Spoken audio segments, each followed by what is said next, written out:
Alright, I'll just be opening these while you're looking for that. Oh, I've got the, I've now got it open, so. Okay. I like that Paul Ryan, was that Paul Ryan who's doing the, no, maybe it wasn't. I think it was actually Paul Ryan that was doing that. He was like putting down a glass of water before an interview started and realized that the camera was on. Yeah, yeah, I love that. right, yeah. That's a good one. Okay, I'm ready. Okay, cool. Unwrapping some things here. Great. Can also maybe actually, should we just do a quick intro? Yes. We'll cut the video. Yes. Okay, cool. Perfect. We'll cut off all of that, us trying to figure out Twitch stuff at the beginning. All right. So, hi everyone. Thanks so much for joining us tonight. We're really excited. For those who may join in later or who will see this afterwards, I'm Elise. And I'm James. And we're here to talk a little bit about Special Committee, and James is unwrapping. James, what are you unwrapping? Well, I got back from the East Coast, and I found on my front doorstep all of these prototyping materials for Special Committee, which I'm pretty excited about. This is all the stuff that we're going to be showing off at Indiecade, starting with new backs to all the cards. They now say politician on the back of them instead of senator, so that we can include a larger umbrella of characters. And now there's a slightly different format for all of these characters, and now you can see the categories there are like this little strip, and they're different colors on all of these cards. Let me see if I can find... Yeah, so here's Elizabeth Warren, and her thing is big business, and it's this little red strip. So it's a little bit more color coordinated now, so you can kind of like match things like, oh, I want to collect the red ones. Colors are fantastic in games. They help you connect them. But in addition to more cards, we also have a ton of other stuff. I mean, some of this stuff is still like, it's not completely final, but this is, you know, when you change the dominant party to blue, this would be the card that appears on top of the stack. Again, a real graphic design. I made this card in the last couple days. A real graphic designer like Gretchen would be able to do obviously a better job. But now we've got these election cards too. This is the press secretary nomination, and you bid with these little favors. So it's coming together. We're actually now able to play the game with all real printed art. No index cards exist anymore. I'm sure everybody was getting a little bit sick of the index cards. I was getting a little bit sick of the index cards. I think it's wonderful to design with very lightweight prototyping materials, but at a certain stage you have to shed some of those materials, and that's where we are right now. Let me see. There's also another box here. We got some kind of cool little flyer things for Indiecade. These are... I think some people watching the video later may not know what Indiecade is. So do you want to just quickly share what that is, too? Yeah, sure. Indiecade is a festival of independent games, usually things that have kind of a smaller budget or that are a little bit sort of weird or out there, creative, not like mainstream video games or, you know, big budget board games. They're people... Usually the judges accept things that are kind of trying to push the boundaries of what's happening in games. So it's usually ideas, games that push the conversation forward a little bit more. And it's cool. It's this weekend. It's October, I think, 14th through 16th, which would be Friday, Saturday, Sunday in Culver City. You should definitely come and check it out if you're in the area. And then these will be like the little flyers that we're handing out. So it's like it's a senator, but it also has it's like a little flyer for the game, but you can collect these little flyers. And it's pretty exciting. I mean, they have a good weight to them. They feel good. They feel substantial in your hand. Perfect for sleeves. Ready for sleeves. Perfect for sleeves, yeah. But anyway, we can dive down into...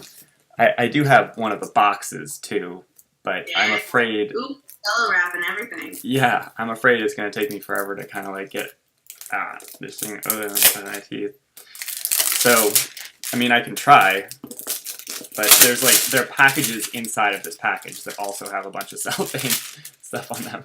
So this might take a while. And this isn't the final box art, but this is what we're going to use for Indiecade. And I'm sure some people have noticed a typo that appears in all of our materials. Have you? Nope, but I can't spell, so. Well, I think your mind does something to complete politicians, but it's politicans. Oh no. It's fine. I mean, this box will be replaced eventually, but it's just something kind of nice to have on the table at Indiecade, so people can be like, "Oh, this is a real thing. It exists. I can purchase it. I can take it home." I mean, we're not selling at Indiecade, but it's a real thing in the world. Yeah, I won't get too far into the stuff inside the box, but there's more stuff in here. There's like all the little tokens, the favors, the votes, and the coins, and then some of our little protected screens, all kinds of fun stuff. So anyway, again, we can play the game with actual good materials now. And one of the things we were chatting about, that James and I were chatting about earlier today, is maybe during our next Twitch session, we'll do a live gameplay session for those who are interested in checking it out. Long overdue live game session. There have been probably one too many videos of me trying to explain the game with index cards, or just like pointing to things and trying to describe what a turn is. But I think what we really need is a nice, casual, even if it's a long video, just a complete playthrough, so that's out there in the world and it's not just a sample turn, it's a real turn. So you can see how the game progresses over time.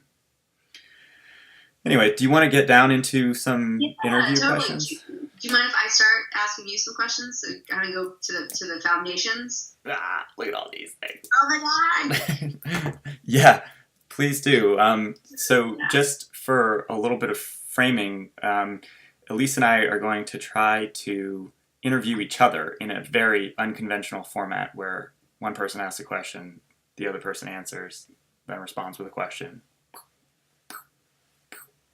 Anyway, I'm sure they can figure it out. So I think I'm going to jump in sort of in the... Well, actually, no, I'll start at the beginning. So I'm curious if you could share a little bit about how you came up with the idea for the special committee game. It's been just knocking around in my brain forever. I really, really like the kind of over-the-top art and characters that appear in games, and I'm thinking specifically of Clue, the game. I just love how much of an impression those characters make on me, because they're just, it's not even like they're stereotypes, but they're like simplified characters that are very easy, whose personalities are kind of very easy to kind of capture and get by looking at their picture. And I wanted to do something like that for politicians, so it's a little bit Clue, it's a little bit Coup, C-O-U-P. That game is one of my favorite games. I was playing a lot of that and holding the characters in my hand. I'm like, these could be real people, and we could make them, look incredible as illustrated cards. So that's cool. Yeah. Awesome. That's a cool answer. So you mentioned Coup. What other influences influence the gameplay or influence the creative process in developing the game? Well, there are, for people who play a lot of board games, you can play the detective and look for traces of other board games in there. That's not something we're advertising or anything, but you can see these little mechanisms that exist in other games that I've kind of borrowed and molded a little bit to kind of fit inside and do what I need them to do inside of Special Committee. One very big influence is a game called Machikoro, and that's a game where you're basically building up these little business enterprises, and then when you roll the dice, or anybody rolls the dice, you get returns off of the little businesses that you've purchased. And in special committee, you're not building up business enterprises, you're building up like you're passing legislation, and that legislation continues to kind of build up your role and your character, and so you continue to get things back off of that. And then another influence that some people notice is Catan, because there's a mechanism where you're trading with the bank. You can trade with the bank at 3-to-1 or 2-to-1 if you have a special power. So those are a little bit like the ports in Catan, although that is the only thing about Catan that's, I think, in this game. But it really is kind of fascinating. I mean, it's like a genealogical thing. If you really like pay attention to the game, you'll see like a ton of board games that I've been playing in the last year, through work or just for fun. Very cool. Very cool. So, are there other games that you're playing now that you recommend, or that you're finding particularly of great influence? Let's see. I'm into small box games right now. Games that I can take to a party and introduce to people who want to do something kind of like fast and light and clever. I'm really into a game called Deep Sea Adventure right now, which is this little itty-bitty tiny box. It's so Japanese, it's delightful. And it's a push your luck game where you're trying to go further and further down into the depths and pick up treasure. But as you pick up treasure, you take up more oxygen, and everybody shares the same oxygen, so you're being greedy. So everybody else is affected by the treasure that you're picking up, and it's so clever. I mean, it's delightful. There's nothing like there's nothing from Deep Sea Adventure in Special Committee, though. Definitely a different genre. No deep sea diving with senators. I mean, hey, maybe for an expansion pack. Right, yeah, the underwater edition. The Fallen America edition. Let's hope we don't get to that. Yeah. Well, should I keep going? Because I got lots of them for you. Actually, why don't we switch it up a little bit? Uh-huh. Okay, so how did you get into education/entertainment projects? What's been the sort of driving motivator for you? Oh, cool. So for me, I love, so I started as a teacher. I started teaching elementary school. I loved elementary school. And I realized one of my favorite things about teaching was the opportunity, and being in schools was the opportunity for play. And that play didn't just have to be something that was frivolous. Play could be deeply meaningful, both in informal and in informal, like on the playground or during creative, imaginative play, etc. But also in the classroom. And that there really didn't have to be much of a separation between play and learning, and that often they were deeply connected. And it's been really cool to see recently that there's, and this is not a new idea, there's been some fabulous educational theorists that have looked at the importance of play, but I really see it as something that's very close and intimately related, but not necessarily something that is often talked about, especially after elementary school, where we take away a lot of the playful aspects in terms of quote unquote serious study, even though serious play can be deeply meaningful as well at all ages. So that's kind of the path that I really see them as one and the same, and that deep play necessitates and encourages learning.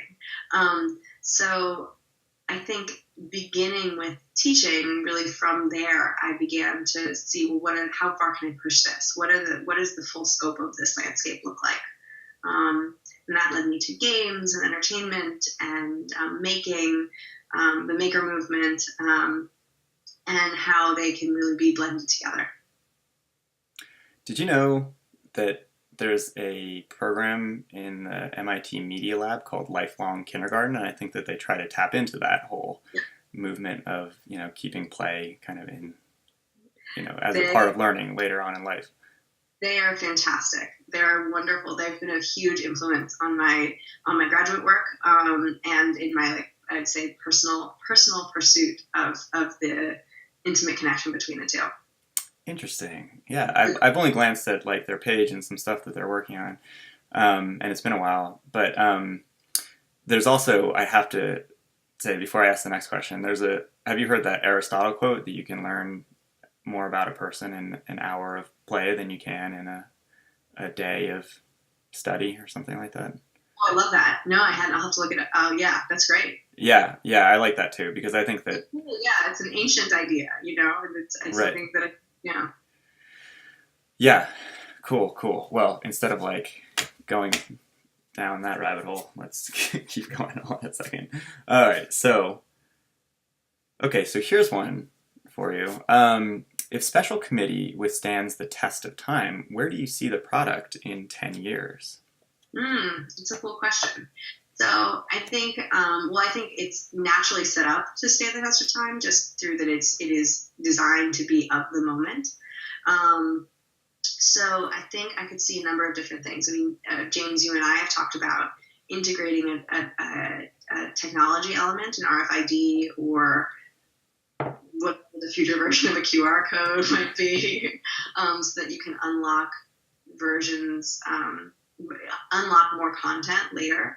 But I could really see a future version becoming something that is intimately connected with how people that play games and beyond. So both adults, children, adolescents in school, etc.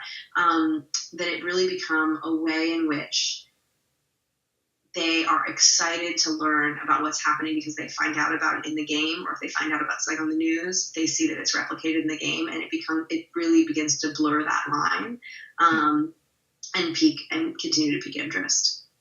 Yeah, almost like a kind of a bridge between this sort of physical materials and the digital world. Like really good. I think that an analogy that I've found useful is like really excellent political cartoons. They are at once have their own perspective, but they also, if you read a political cartoon and you don't really get it, sometimes you want to learn more. And I think that Special Committee has that same potential. Nice. Okay. Cool. Yeah. Let's see. All right. I mean, I have to say this, and before moving on to the next question, I mean, what we're dealing with is actually a much larger problem of seamlessly connected devices and little radio receptors. I mean, the RFID tags work on some devices, but they don't work universally. And so the challenge there becomes, being able to swipe any card that you find on any device so that, you can always like bring up some kind of a cool GUI or a cool display of who this character is. And that's a much larger problem than what we are dealing with in technology. Anyway, whole different bag of chips. But all right, let me look back at these index cards here. So, what do you think is the weakest part of the special committee project? And I'll ask you about the strongest part in a minute.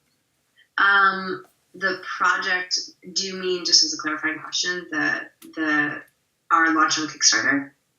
No, I mean any aspect of it. It might be, the Kickstarter element or anything in general. If you could change like one thing about it, what would that be? I don't know if this would be my top thing, but the thing I'm thinking of right now that's most present to mind is looking at the awesome prototypes that arrived today. That if we were able to launch our Kickstarter with that content, I think that we would be in a stronger place right now in terms of, since we aren't currently able to get reviewers on board because the prototypes aren't finished, the physical prototypes, even if the gameplay is relatively finished, and just being able to show our backers and the game community at large, this is what the game looks like. I think that that's just something that I've been thinking about today. James, you took such great photos of the prototypes, and as I was downloading today, I was like, oh, another good one, and so that I think, and we wanted to launch, for background, we wanted to launch before the election, so we, were where we were. There's not a ton we could have done about it, in wanting to capture the excitement about the election right now. So it's not a make or break thing, but it's just kind of oh man, wouldn't that have been cool? So, right. Yeah. Well, and I think that if we did wait and do the Kickstarter in the spring or something, I would have always looked back and wondered, like, wow, what would it have been like to sort of catch the energy of the election during a Kickstarter? And I think we're finding that, and it's a very difficult challenge, actually, to really tie the excitement of our project into the excitement of the election, kind of cross-promote between the two of them. It's an interesting challenge. It's not something I've ever dealt with in terms of marketing or anything like that before. All right, you want to change it up and you want to ask me one? So maybe I'll ask you one that's kind of in a similar vein. Thinking about things that you would change, or what has been the biggest challenge in creating the game, just specifically the game? The biggest challenge has been creating a game with levels of complexity that allow you to step into it, or allow anybody to step into it a little bit at a time. And I run into this problem describing the game or teaching the game to new people all the time. I'll try to simplify, or for a long part of the game creation, I would try to simplify the way that I'm talking about the gameplay, just to introduce some of the broad strokes at first. Like, okay, these are your 2 concealed cards. These are the legislation or the policies that come out on the Senate floor. So I would try to introduce those big concepts first. And there were a bunch of smaller things that I really liked, that I really do like having in the game, because they add more complexity and strategy. But what we've had to do in order to make the game sort of simple to describe to a newcomer is push all of that complexity into one deck. So that deck can be off of the table or out of view until you're ready to put it on the table. So I can explain just, the simple concepts in the game about all right, here's what happens when you roll the dice and you get some things back. And just get people comfortable with some of those elements. And then once everybody's realizes really how simple that is to just roll the dice and get stuff back, then I put the other deck on the table. And this is something I've been sort of experimenting with, but this deck that we've printed is the deck of more complex strategy elements. And it took me a long time to kind of push all of that stuff into one deck and get it off of the table until I'm ready for it. And there's still more playtesting that's going to need to happen to see, how well that works. People who are really quick at picking up games will start asking questions about strategy, and I'll find myself before I'm ready, being well, there's this other deck. Hold on a second. So it's not perfect, but I think it's a pretty interesting idea to be able to push a lot of that stuff aside until I'm ready for it. Another big challenge has been just, this is going to sound so lame, but just finding ways to simplify everything, just finding ways to simplify the rules, because there's just features creep in there and just blossom and then spread, and then I have to cut it back again. So similarly, what is the most surprising myself? Oh, your audio cut out for just a second, but I can kind of hear you. I think it's just a little glitch. Can you hear me now? Yeah, it's fine. So what has been the most surprising part of the process for you then? I guess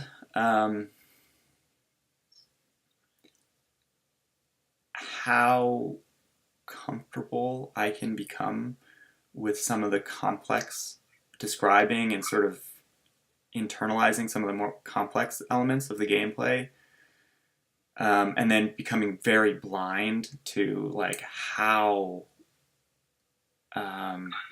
awkward it is to explain later on. I mean, it's fascinating to see how I can get comfortable with something and then it'll just sort of settle into being a part of the project, and later on I'll have to go back or some playtester will have to tell me like, well, I don't get that, that's confusing, and I'll have to go back and again cut back what's there and look at it through a new set of eyes. But luckily I'm not designing this thing in a complete vacuum. I mean, I do put it in front of people so I do get some of that, and I really enjoy people who are kind of difficult about playtests and who are like, not who are going to point out the stuff that I need to see because it's too complicated or the colors don't match up or whatever the case might be. Anyway, yeah. I think it's easy to become. I mean, it's just, I think, natural when it's something that you're working on so diligently. You're very close to it. And so it's easy to see, like, well, how, of course it works this way, and then being able to kind of scope back and say, well, it's just a difficult, I think, moment for any creator. Right. Yeah. Yeah. There are things that I've had to get rid of in the game because they just like are too awkward to explain. Like, okay, if you have, for every card in this category that you have, you get ×2 back on the 5th dice roll. Like, if I find myself like taking a deep breath before I explain something because it's a really long like series of conditionals, then that thing has got to change really quickly. I like it. Yeah. So that actually, I mean, kind of brings me to my next question, which is, so who did you make Special Committee for? Who is the intended audience? That's a great question. I mean, I made it for myself, very selfishly, because I love this idea of having just these senator or politician cards scattered about my house, and then walking around or stumbling across one and picking it up and reminding myself who this person is. So I think I made it. I mean, there's sort of a PR answer I can give, which is, people interested in games, in, really cool social deduction games, people who are interested in education and sort of learning and play, and then people who are interested in politics. So that's kind of like the sort of rote answer. But really, I made it for people whose eyes kind of glaze over when they see pictures in the newspaper and pictures on TV or interviews on TV, and they just kind of aren't interested because they feel like they've come into the process too late. They haven't kept up with this narrative, or they haven't kept up with this issue, and they're like, I don't know what part of this story I'm stepping into. And I think it's a pretty common phenomenon. And the way I describe it is that a lot of people don't feel like they have a written, nice-looking invitation to the world of politics. And that's kind of what we're trying to create with Special Committee. It's like, hey, this is a starter kit for politics. And it just makes it, fun and social. Cool. Can I go? Of course. I mean, not leave. I mean, like, ask you a question. All right. Okay. I'm actually very curious about the answer to this one. Okay, so you've been a producer on Special Committee and making a lot of things happen to push the product forward. But I'm so curious. If you were going to design a board game, what do you think it would be about? Cool question. Okay. So I think so. I'm fascinated by additive games, and today I've been thinking a lot about origami, and when you take two-dimensional things and make them three-dimensional. So this is not a full idea, and it's not necessarily based in any. I think I'd like to create some kind of additive game where you transform two-dimensional objects into three-dimensional objects. What that looks like in terms of actual gameplay, I have no idea. But some kind of where you physically manipulate something in your person to transform the shape of it through play. Interesting. Yeah, it does. I mean, it sounds like I've done a ton of game design challenges, and they'll give you like a prompt at the beginning, just like a 24-hour film challenge or one of those types of things. And they'll give you a prompt. It sounds like the type of prompt that you get at a really interesting game design challenge, like transform 2 dimensions into 3 dimensions. It would be an awesome design challenge. Isn't that? I mean, I was just chatting with some friends about that tonight, about in making something, the transition from 2 dimensions to 3 dimensions. So origami is one, sewing is another. You could think of woodworking in the same way, like how you take objects that exist in one plane and manipulate them so that they exist in multiple planes. And I think the combination of that gamified would be a lot of fun. Interesting. Yeah. I don't even know who says this, but there's some quote that I really like. I'm just chock full of quotes, unattributed quotes. But it's some artist that's talking about, somebody asked him, like, how do you carve an elephant out of a piece of marble? And he just says, like, I just carve away everything that doesn't look like an elephant. Anyway, okay. So how we do? It's looking at the time. Maybe we should go to last ones. Yeah. Last one each. You want to go first, or you want me to go? Totally. So I guess as a summation, what do you see as the future of play? Or to put it another way, what are you most excited for in the future of gaming? Well, good question. Not letting me off with any light ones, are you? I'm just kidding. It's a good one. All right, so let's see. Well, it's almost like, I mean, I can give you where I think the market is going, and then I can give you where I'm heading personally. Let's do that. So I see, just a ton of news about VR and augmented reality, and it seems like so much is going in that direction, and I think that does open up very interesting avenues for play. I have to admit, I'm much more interested in social gaming than I am in any type of isolated experience where one person is going into a VR world and kind of closing themselves off for the world. I would much rather see play return to its kind of social roots. And that's still very possible in an age of AR and VR.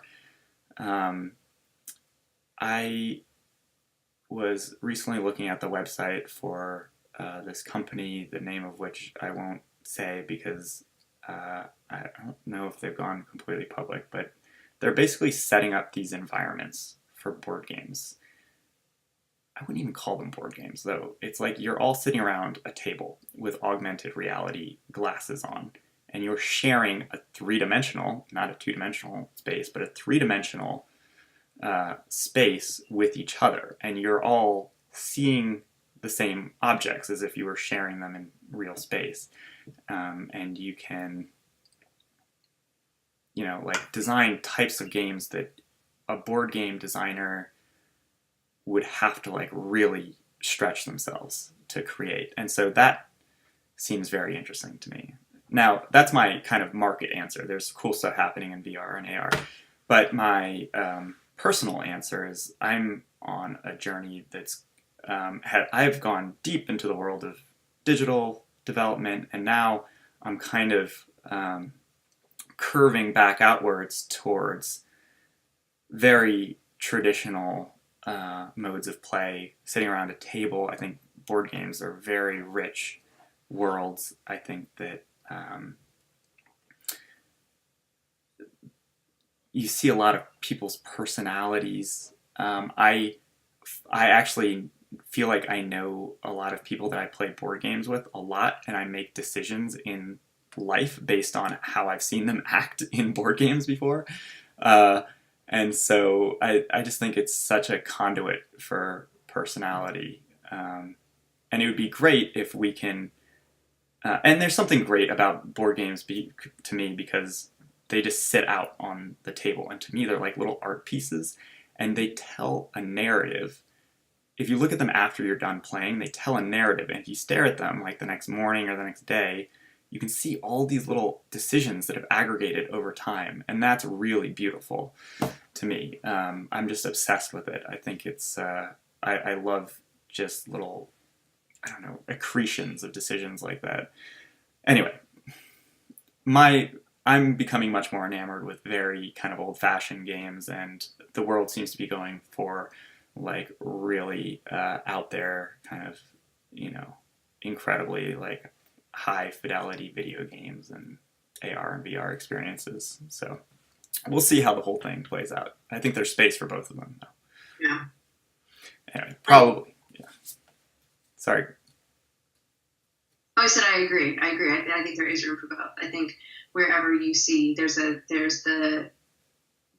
benefit in both and there's opportunities in both. Yeah. Yep. And I think they'll continue to kind of like, just brush up against each other in all kinds of cool ways. Special Committee is doing it by having, this little digital bridge, so you can look things up. Other games are including other board games are including kind of cool digital aspects. There's some purists who, want to keep board games completely analog and separate, but it's kind of cool to see what they're learning from each other. Absolutely. Absolutely.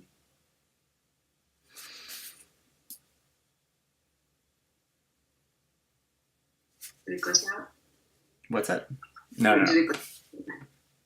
Let's see. I've got my cards all mixed up here. Well, I mean, I know you're interested in sort of both games and ed tech and sort of playful learning. So, as a final question, if you were going to work on not just a game, but any product, what do you think you would gravitate towards just in sort of a blue sky kind of brainstorm? Well, I'm really intersection of design, art. Right? There's a really bad echo. Do you hear it? You don't hear it? I don't hear it, no. Oh, now I don't hear it again. Okay, I'll start the question again. So I'm really interested in the intersection of design, art, and technology. And I think so I tend to gravitate towards interdisciplinary projects. So projects that look at novel uses for technology, not just the technology itself, but for telling a deeper story, either through really excellent design. I mean that both in terms of aesthetics, but also in terms of user experience and how you can either in an analog or a digital playing field tell different kinds of stories or have different types of learning and growing experiences. And so, have you had many transformative kind of experiences or growing experiences in the course of play or in the course of kind of making your way through an entertainment or narrative? I Yeah, guess. absolutely. I think that, one project that sticks out right now is the story room project at 2-Bit, which was about, I guess, 9 months ago, which was an interactive live storytelling experience, adventure for many players. So it was inherently social, happened in the real world, but used digital technology. And what that project really drove home was these different ways of emergent narrative and how you could have stories that were told, that were guided by technology, but ultimately experienced and pushed forward by human interaction. And the kind of emergent narratives that came from that was really just a neat way to look at storytelling in a different format. Yeah. Yeah, I was really impressed with that experience. It's pretty incredible. Just because there's so much it's like a room escape in a lot of ways, and like there's a lot of negotiation that happens with other people, and a lot of like people finding roles inside of that experience, and then finding out sort of how they fit in, how they tend to work in stressful environments and situations. It's pretty neat. Should we wrap on that? So it sounds like it's been a fun conversation. So yeah. Yeah, definitely. It's been great. Well, thank you so much for being the other half of the interview, Elise. I really appreciate it. Absolutely. Well, thanks for setting this up. Yeah. Okay. Cool. Well, I guess I'll record this video and put it online somewhere. Awesome. Thumbs Okay. up. Sounds good. Take care. Laters. Bye. Bye.